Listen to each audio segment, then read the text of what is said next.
Good afternoon, everyone.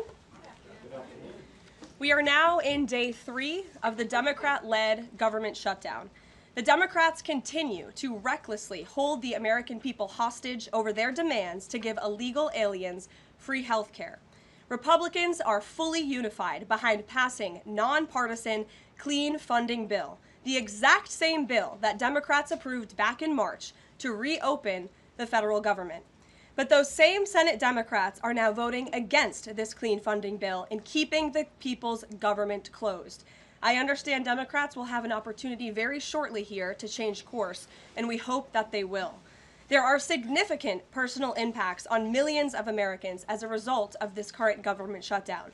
The 1.3 million men and women of America's Army, Navy, Air Force, Marine Corps, Coast Guard, and Space Force who serve honorably and put their lives on the line to defend us all are not being paid. Military families are already seeking out food assistance because of financial anxiety caused by this Democrat shutdown. According to new reporting from the Military Times, staff members at the Armed Services YMCA food pantry distribution location near Fort Hood in Texas found a line of military families stretched around the side of the building yesterday at 5 in the morning. According to the staff who work there, that is, quote, not happened ever. They've already had a 34% increase this week over past weeks. President Trump and Republicans fundamentally believe we have a sacred responsibility to protect and provide for our military families with the resources they need to thrive. If Democrats believe in this very simple premise too, they should end this shutdown immediately. Unfortunately, the severe impacts of the Democrat shutdown extend beyond our troops. Nearly 7 million mothers, infants, and low-income families who rely on government-run food assistance will be in jeopardy if the WIC program runs out of money in the weeks ahead. The more than 13,000 air traffic controllers who ensure that Americans fly safely in airports across the country are currently working without pay. The National Flood Insurance Program is in danger of lapsing, which could leave families without necessary help if a disaster strikes, and we are in the middle of hurricane season.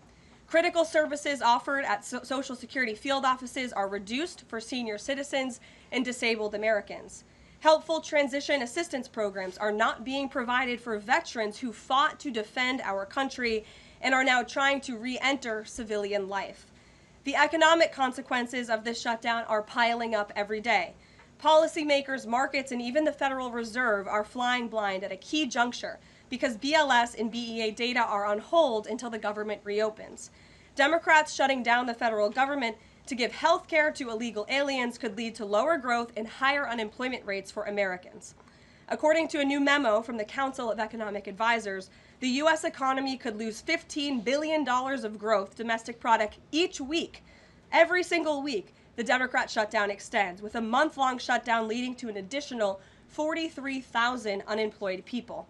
Small businesses are likely to encounter delays in receiving federal loans. Mortgage applications will likely shrink.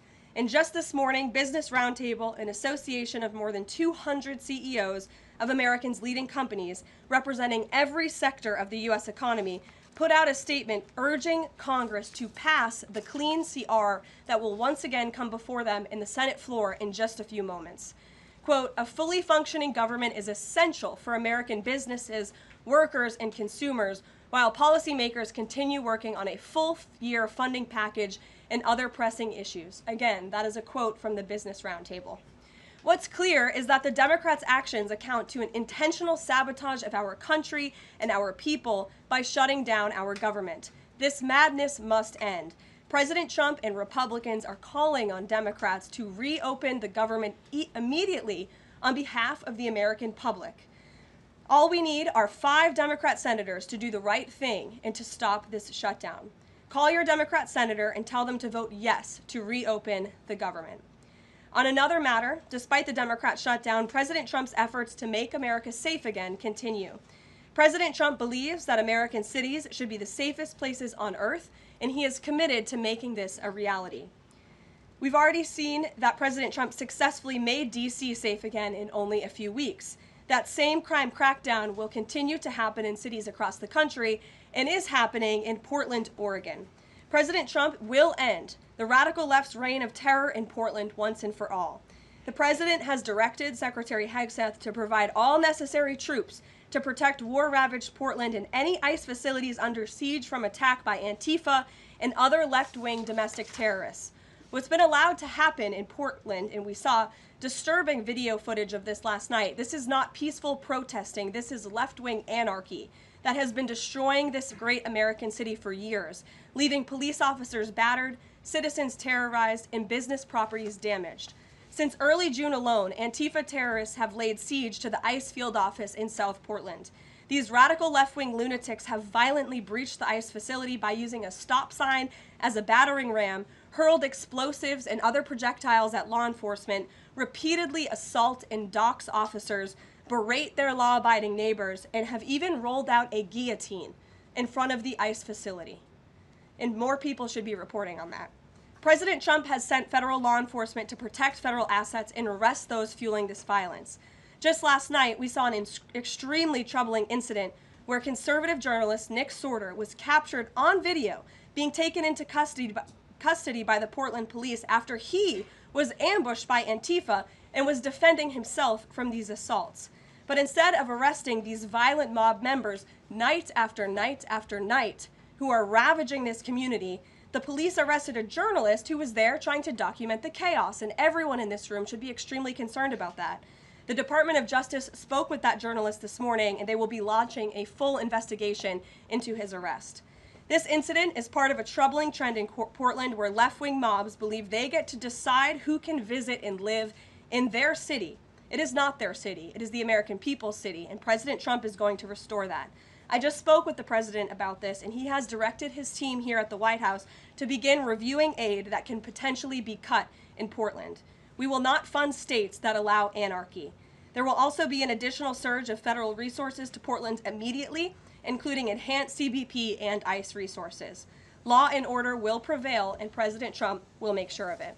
With that, I'll take your questions, and we will begin today's briefing with our new media seat, Amanda Head from Just the News. Amanda, thank you for being here. Thank you, Caroline. On that most recent topic that you mentioned, reportedly Portland police have not been able to engage protesters to the degree that they normally would. Does the president plan on handling this from that angle as well with city leaders? Yes. From our understanding, in the law enforcement that we have here in the Homeland Security Task Force, I spoke with them this morning, and what they're seeing is that unfortunately, local police has been restricted from responding or cooperating at all with federal authorities, which is completely absurd. We have surged federal law enforcement personnel to this city to restore law and order and to work alongside local law enforcement. And we've seen the benefits of this in Washington, D.C., and all of you live here, so you can agree Washington, D.C. is and feels much safer because of the cooperation between federal and local law enforcement. They can and must be working together, and we think it's despicable that these local elected officials who swear an oath to protect their people are preventing law enforcement from doing their jobs on the ground. So that's why the president has directed his team here at the White House, and they are already on it to look into how we can cut funds. And the president wants to work with anyone. If the mayor of Portland were to call him right now and say, "Mr. President, please help us," I am sure the president would be willing to do that. He is genuinely serious about wanting to restore order in America's cities. But it's become apparent that the local and elected officials in Oregon do not feel the same, and that's very unfortunate for the people who live there. Yeah, and then one more question on the government shutdown. Should there be some type of scheduled layoffs to maybe entice Democrats to come to the table, like every hour another agency, another 100 pink slips? I'm sure Russ Vought has a list of folks ready to go. Well, look, the Office of Management and Budget, as we've said repeatedly, is working with the agencies and our cabinet secretaries to identify where cuts unfortunately can and have to be made. And again, we understand there's another vote happening on the Senate floor in an hour. Maybe if Democrats do the right thing, this government shutdown can be over. Our troops can get paid again. We can go back to doing the business of the American people. But if this shutdown continues, as we've said, layoffs are an unfortunate consequence of that. And Russ Vought has been in contact with our cabinet secretaries at their respective agencies to discuss that. Thank you, Amanda. Kelly. How would this administration